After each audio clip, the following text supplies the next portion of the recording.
Alright, good morning folks. Welcome back to the Tin Barn. Uh, Today's project, we're going to take some of these stainless steel slugs, I guess you'd call them. These were bought like this. The seller indicated that these were cut with a laser, cut out of I believe it's 304 stainless steel. So what we're going to do with these is try to turn them into some stabilizer weights. Now, 1 ounce stabilizer weights that we use on our archery stabilizers. Many guys will stack, up to 2 pounds worth of these or more on the rear stabilizers. It varies.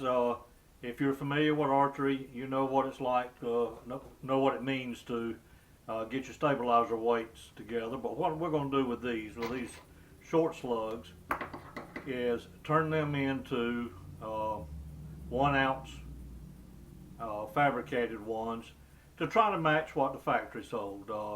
These are available commercially. Again, if you're an archer, you know where these come from and you know about how much they cost. I have 11 of the factory ones, and I weighed these to get an idea of what kind of tolerances they may have had when they made these. I'm shooting for 1 ounce plus or minus 10 thousandths, 0.990 to 1.01 ounces.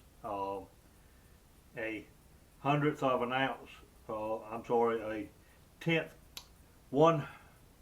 ten thousandths of an ounce is approximately the weight of this tiny little nut right there. I'm looking to get it within the weight of that nut, plus or minus either side. Weighing these factory ones, commercially bought ones, some bought with the stabilizer when I bought it, some bought later. I'm sure it come off the same CNC machine wherever. I was surprised at the variance in the weight in these. Like I say, I've got 11 of them. I weighed these. The smallest one was 0.919 and the heaviest was 0.967.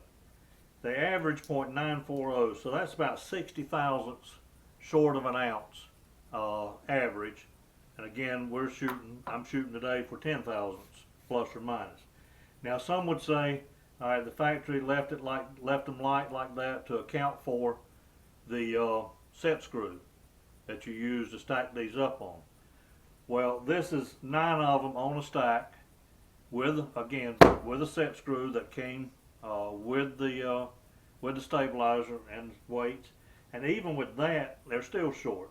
9 of them should have weighed 9 ounces. 8.854 is what they actually weighed. And I am weighing all this on an AccuLab V200 scale. Very, very accurate scale, calibrated within the last year. So with 9 of these on a stack, you're still short 150 thousandths. And again, we're looking for 10 thousandths. No more than 10 thousandths plus or minus. Now don't get me wrong, I'm not in the business trying to compete with the factory at all. I'm just stating what theirs were. I'll make a few of these for my friends around shooting archery that need them. I bought 25 of the slugs to start with. I've done a little bit experimenting getting my method down. Here's 5 of them. There's 2 rejects already. They come up a little light. This one I think was about a tenth of an ounce short, and that one was about 0.035 short. Again, we're shooting for 0.01. So I think I've got a routine down. So first thing we're going to do is, I'm not going to try to do all these in the video. I'm just going to do a group of 5 of them. And we'll go to these could be drilled. First let me say, these could be drilled on a drill press. You just need to find the center so it don't wander when you start to drill. I'm going to drill these on the milling machine just simply because I can set the table up on the milling machine and get repeatability. It does not have to be the exact center simply because we want it close, but we're going to be turning down from about 1.5 inches down to about 1.35. So we're going to be taking 150 thousandths off the outside of each one of them. So it doesn't have to be dead center. But I'm going to get set up on the milling machine now, get the camera over there, and I'll be right back. Okay, as I say, this could be done on the drill press. Again, I'm going to do it on the milling machine just for easy repeatability. What I have is a V-block set in my vise, and I have a work stop here so that I can slide it back and be certain it's in the same position every time. I have a couple parallels here, clean them off.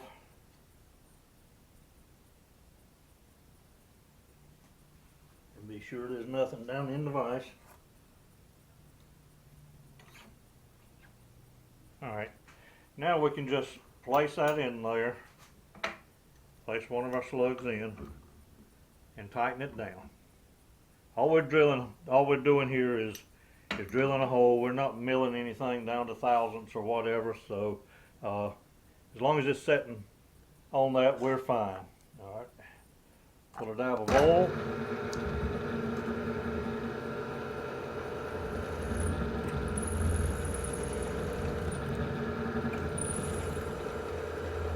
And this is stainless. It's reasonably hard.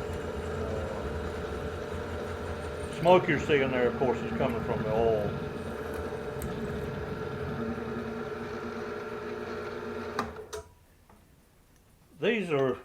This group is going to be drilled and tapped for 5/16 24, which is, of course, the common size. I think maybe one of the stabilizer companies, at least one I know of, uses 1/4 20, which I may do some of these for if, again, I'm making these for my friends and around. If some of them request one, I'll drill it to that size. But I'm going to proceed now with drilling the rest of these.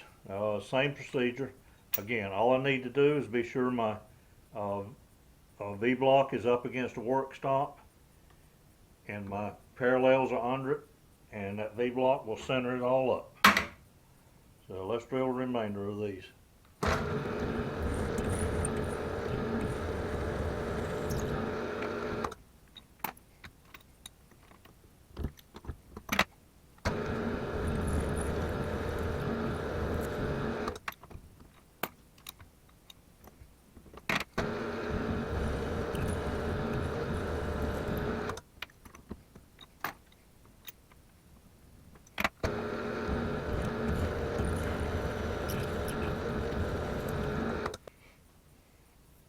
Okay, we've got all 5 of them drilled now. For 5/16 24, the drill bit size is a lettered bit, is a letter I bit. That's what I was drilling those with. So now I'm going to go over to the hand tapper. I'll move the camera over there so you can see how I tap these. Okay, the hand tapper is exactly as it sounds. It's hand operated.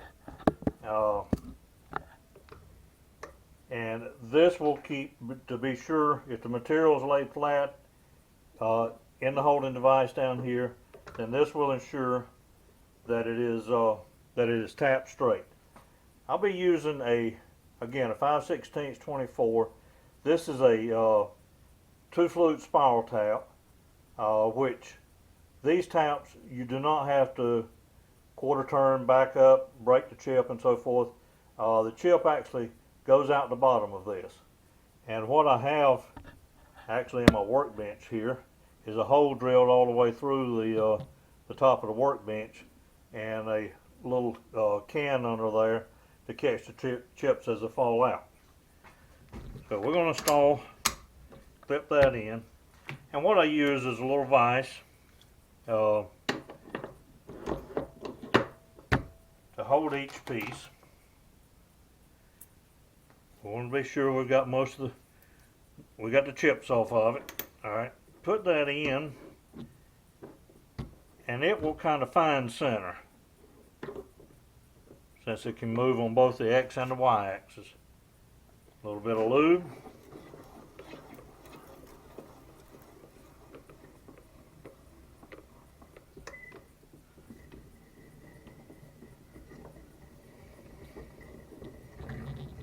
And repeat the process for all 5 of them in this batch.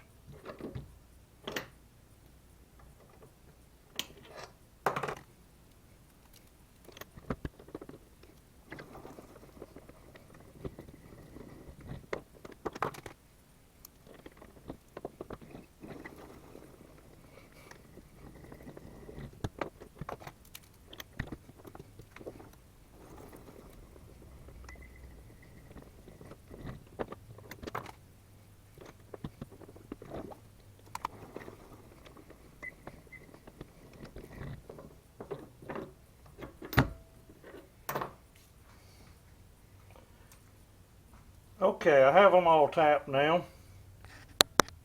I'm going to turn right around to the drill press. I've got one set up for with a deburring countersink in it, and I'll just lightly enough. I'm going to actually hold these by hand and just lightly deburr them to get ready for the lathe work.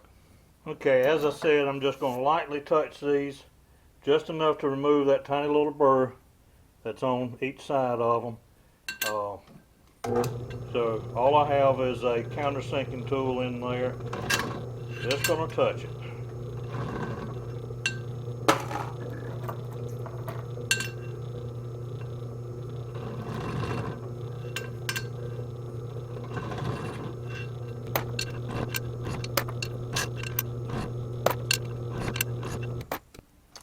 Okay, I'm going to move over to the lathe now, and we'll get these set up on there so that we can turn the outside diameter first.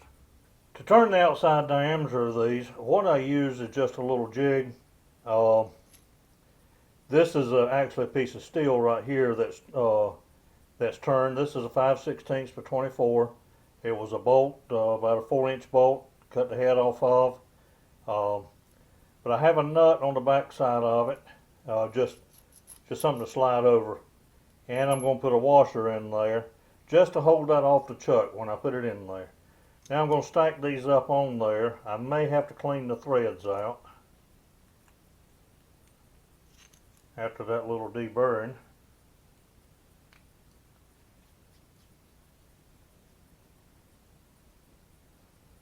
I'm going to stack all 5 of these up there on it, and then put it in the lathe chuck.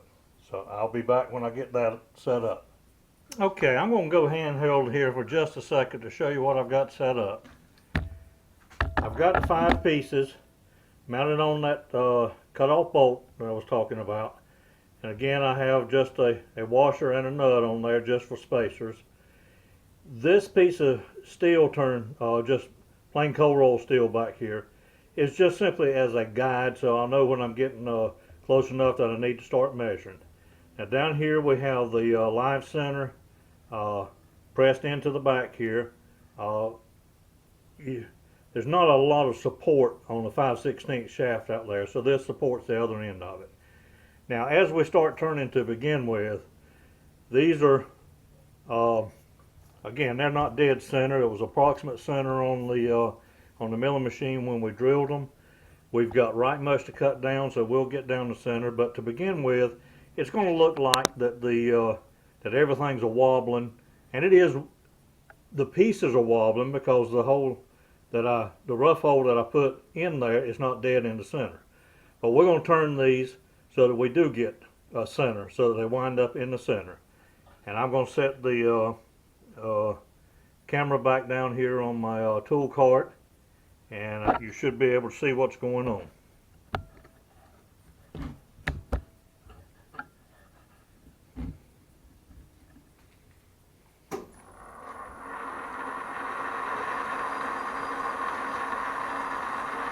First thing I want to do is just kind of find the high spot on here. I don't want to try to bump and take way too much at one time, so I think that's about my high spot. So I'm going to turn up about 20 thousandths on here. Again, the lathe can take a whole lot more than that, but for right now I've got an interrupted cut, so I'm just going to take it kind of easy on it.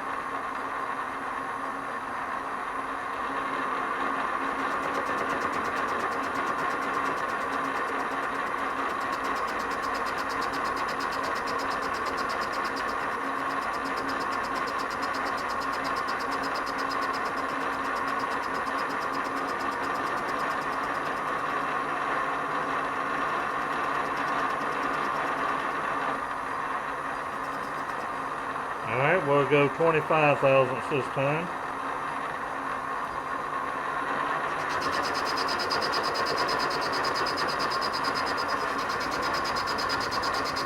And I'm running about 525 RPM. I'm still learning this lathe. I haven't done a whole lot with it. So maybe some of you experienced guys can tell me if I should be, my RPM should be more or less, whatever. I am using a power feed on it.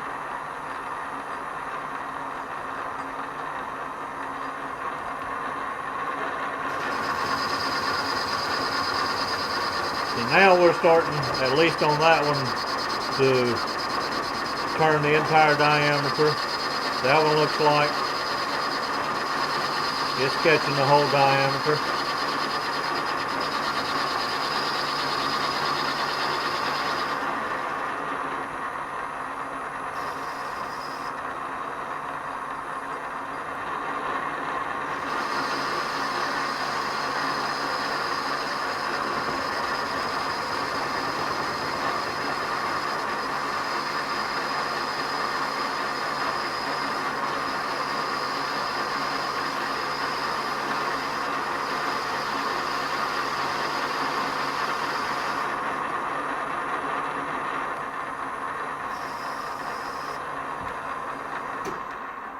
Alright, we're shooting for a 1.350, 1 inch and 350 thousandths, and we're almost 430 thousandths now over an inch, so we got 80 thousandths to go. I'll take 25 on this pass.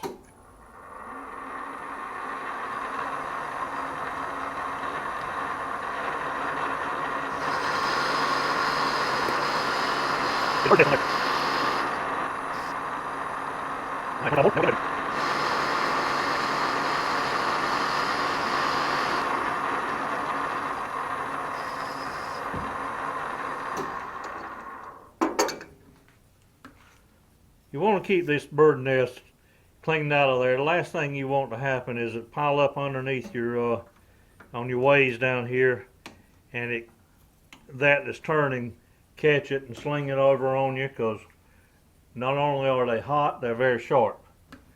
So let's see where we are now.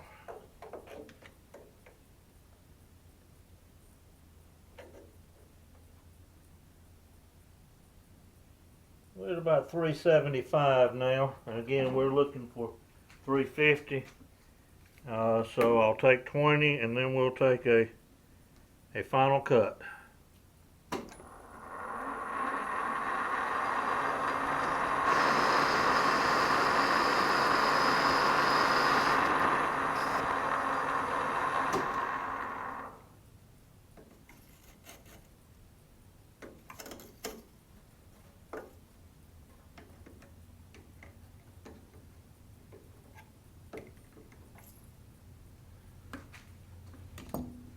Alright, we should still be a few thousandths over,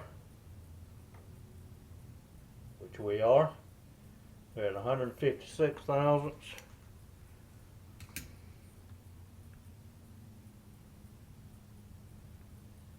So that should do it right there. Put a little lube on the final cut here.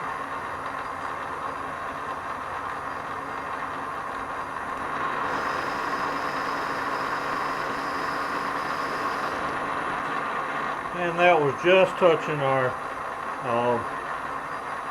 pattern piece under there. Going back out now. Alright, I'm sure that's very hot, but it is a good smooth surface. Back the tailstock out of the way, and also the carriage. Now, to remove those, as I'm sure you're aware, these are right-hand threads, and as turning, it was tightening the whole time on that threaded rod that's in there. So I've got a pair of, there we are. I got a pair of slick jaw pliers. These are actually Channel Lock brand. These, I had one guy in my shop one day looking at them and said, "You ought to send those back. They forgot to cut the grooves in them." But you can actually buy these from Channel Lock with the slick jaws, and this is intended that way. And by using the slick jaws on there, I don't mar up the surface. Okay, so I'm going to put the lathe in reverse, turn it, slow it way down. Put my little cup in there to catch these. Let's be sure it'll turn.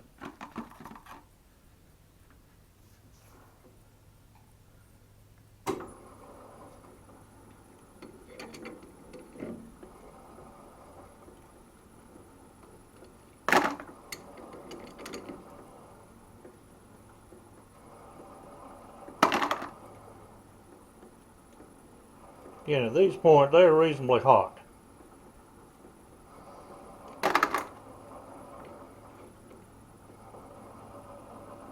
That one has kind of bonded to the pattern there.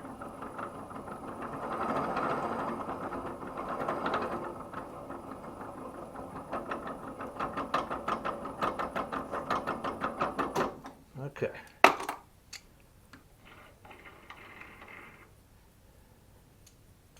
Yeah, it's still warm.